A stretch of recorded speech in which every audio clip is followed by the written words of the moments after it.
प्यारे बच्चों, आज हम लोग क्लास 10 के त्रिकोणमिति का अध्ययन करेंगे। ठीक है, त्रिकोणमिति के बारे में अगर आपको कुछ भी नहीं पता है तो इस वीडियो के बाद आपको बिल्कुल अच्छे से त्रिकोणमिति का ज्ञान हो जाएगा।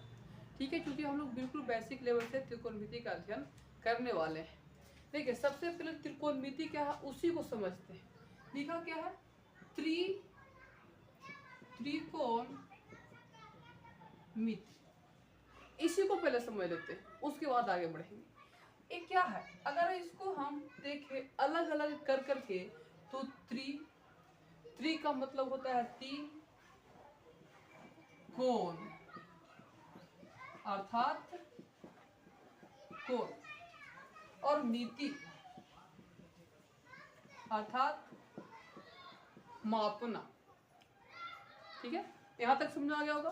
अर्थात देखिए, तीन कोण मापना, हम ऐसे त्रिकोणमिति का अध्ययन करने वाले हैं जिसमें तीन कोण होगा और उसी को माप करेंगे हम। ठीक है, तो प्रश्न ये उठता है कि त्रिकोणमिति कहते किसे हैं। देखिए, बहुत ही छोटा सा सवाल है, लेकिन कई बार इसे पूछ दिया जाता है कि त्रिकोणमिति कहते किसे हैं। ठीक है, तो चलिए हम लोग त्रिकोणमिति के बारे में अध्ययन करते हैं कि त्रिकोणमिति कहते किसे हैं। ठीक है, चलिए, त्रिकोणमिति है ना। त्रिकोणमिति किसे कहेंगे? त्रिकोणमिति तो त्रिकोणमिति गणित की वह शाखा है जिसमें त्रिभुज और त्रिभुजों से बनने वाले बहुभुज का अध्ययन करते हैं। लिख लेते बजाते हम। त्रिकोणमिति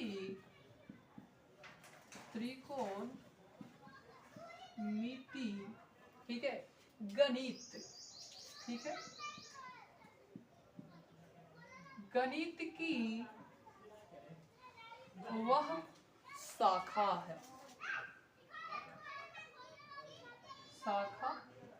है, जिसमें, देखिए आप समझिए पहले, त्रिकोणमिति गणित की वह शाखा है जिसमें क्या करते हैं, जिसमें त्रिभुज, ठीक है, जिसमें त्रिभुज होगा, ठीक है, तो जिसमें त्रिभुज और इसी त्रिभुजों से बनने वाले बहुभुज का अध्ययन करते हैं। त्रिभुज और त्रिभुजों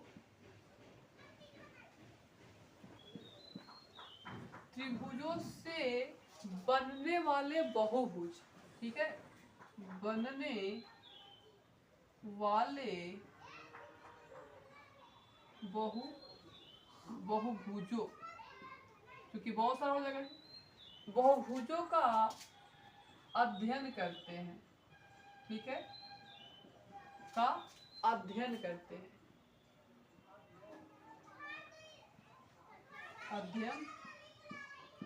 अध्ययन करते हैं। क्या है? फिर से समझते हैं कि त्रिकोणमिति गणित की वह शाखा है जिसमें त्रिभुज और त्रिभुजों से बनने वाले बहुभुजों का अध्ययन करते हैं।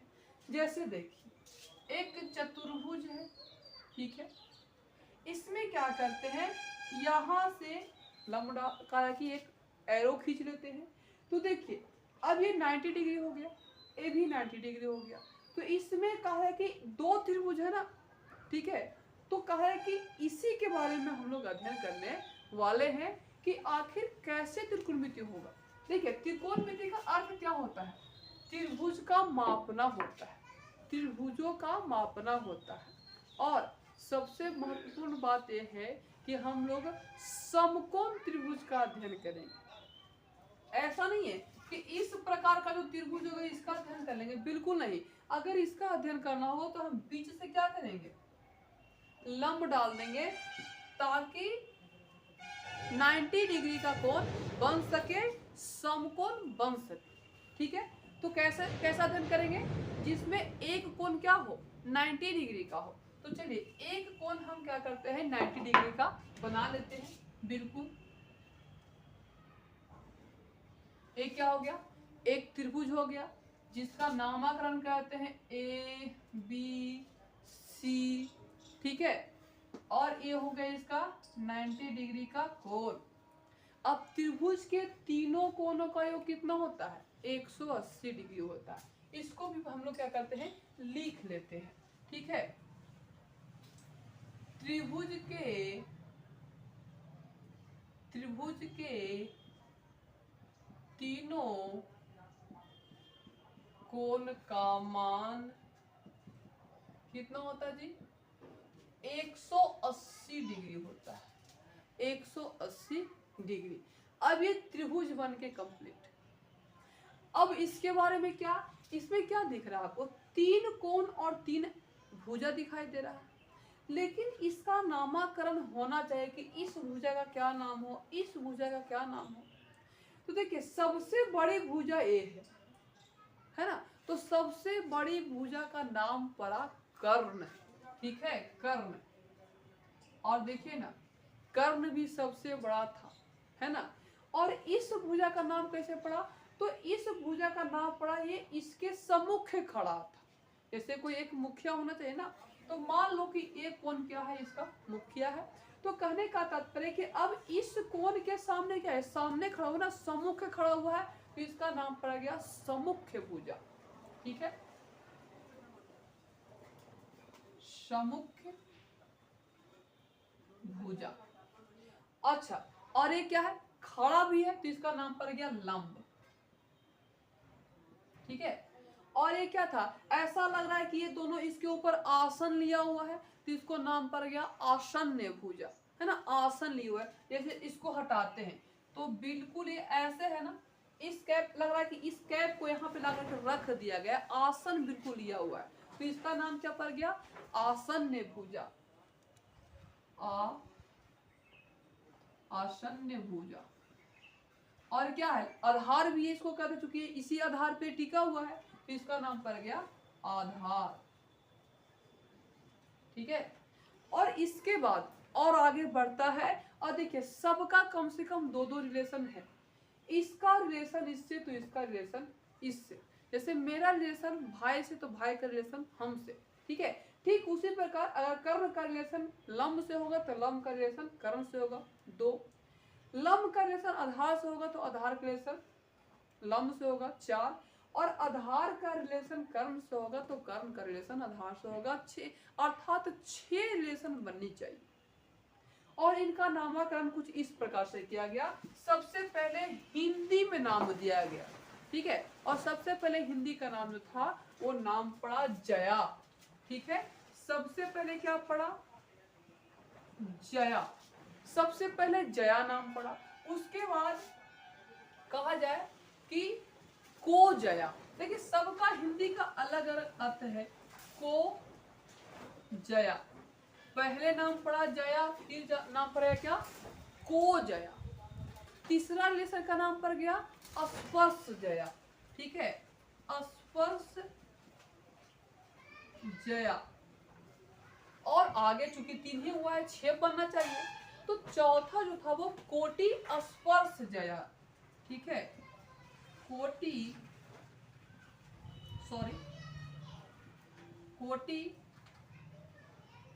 स्पर्श जया, ठीक है। आगे 5वां जो बना वो बना व्यू को जया, व्यू को जया। और अंत जो बनता है वो व्यू जया बनता है, व्यू जया, ठीक है। अब ये नामकरण बिल्कुल हिंदी में है, तो कई बार हमें हिंदी पढ़ने में प्रॉब्लम होती है, तो उसका इंग्लिश वर्ड को खोजते हैं। तो ठीक इसी प्रकार जया, को जया, स्पर्श जया, कोटि स्पर्श जया थोड़ा ठीक नहीं लग रहा था, तो इसका इंग्लिश में नामकरण किया गया और नाम जया को दिया गया साइन, नाम दिया गया साइन। को जया का नाम पड़ गया कोसाइन, कोसाइन, कोसाइन। स्पर्श जया का नाम पड़ गया, कहा जाए कि आप समझो पहले इस बात को कि इंग्लिश क्यों कभी कभी इंग्लिश हमें बहुत जरूरी हो जाता है, ठीक है। तो को जया, अब स्पर्श जया का नाम पड़ गया टेंजेंट, ठीक है, टेंजेंट, ठीक है। और उसके बाद कोटि स्पर्श जया का नाम पड़ गया कोटेंजेंट,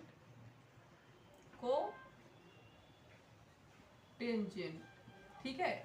अब व्यू जया बचता है, तो व्यू जया का नाम पड़ता है, कहा जाए कि सेकेंड, ठीक है, सेकेंड। और लास्ट में बचता है व्यू को जया, सॉरी व्यू जया, तो इसका नाम पड़ता है को सेकेंड,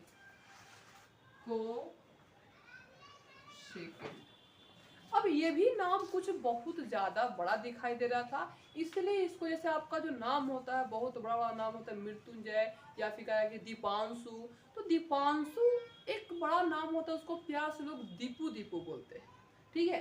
तो ठीक इसी प्रकार इसका नीक नेम रखा गया और नाम पड़ गया साइन, साइन नहीं साइन, कोसाइन नहीं, केवल नाम पड़ गया कॉस, ठीक है, टेन, कॉट, ठीक है, सेक और कॉसेक।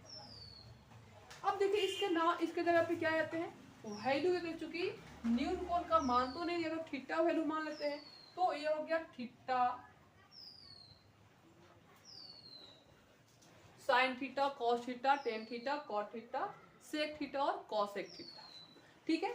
अब मैंने कहा था कि प्रत्येक का दो दो रिलेशन है, तो साइन का जो रिलेशन बना वो लंब और कर्ण के साथ में बन गया, तो इसका हो गया लंब बटा कर्ण हो गया। अब इसका जो हो गया वो कहा जाए कि आधार बटा कर्ण हो गया, ठीक है, आधार बटा कर्ण। अब टेन का क्या हो गया, टेन का रिलेशन बन गया लंब बटा आधार, लंब बटा आधार। अब देखिए कॉट का क्या हो गया, जैसे आप कुछ गेसिंग कर रहे थे, जैसे टेंजेंट के बाद को टेंजेंट लगा हुआ है, साइन को साइन लगा हुआ है, या फिर कहा है कि यहाँ न समय हुआ है तो जया व्यू जया। जैसे देखिए स्पर्श जया, तो क्या हो गया कोटि स्पर्श जया, मतलब दोनों के बीच में रिलेशन है एक दूसरे से भी। को जया तो क्या है व्यू जया है जी, जया है तो केवल व्यू जया है, अर्थात यहाँ पे भी टेन और कॉट के बीच में रिलेशन है, तो इसका जस्ट उल्टा हो जाएगा। कॉट का क्या हो गया आधार बटा लंब, सेक का रिलेशन था कॉस के साथ में, तो उल्टा कर देंगे, हो जाएगा क्या कर्ण बटा आधार, ठीक है। और कॉसेक का क्या हो जाएगा साइन का उल्टा हो जाएगा कर्ण बटा लंब, कर्ण बटा लंब। तो ये आपका अब फॉर्मूला बन करके तैयार हो गया। बाकी का जो फॉर्मूला है हम लोग नेक्स्ट वीडियो में पढ़ेंगे, तब तक के लिए आज के लिए इतना ही।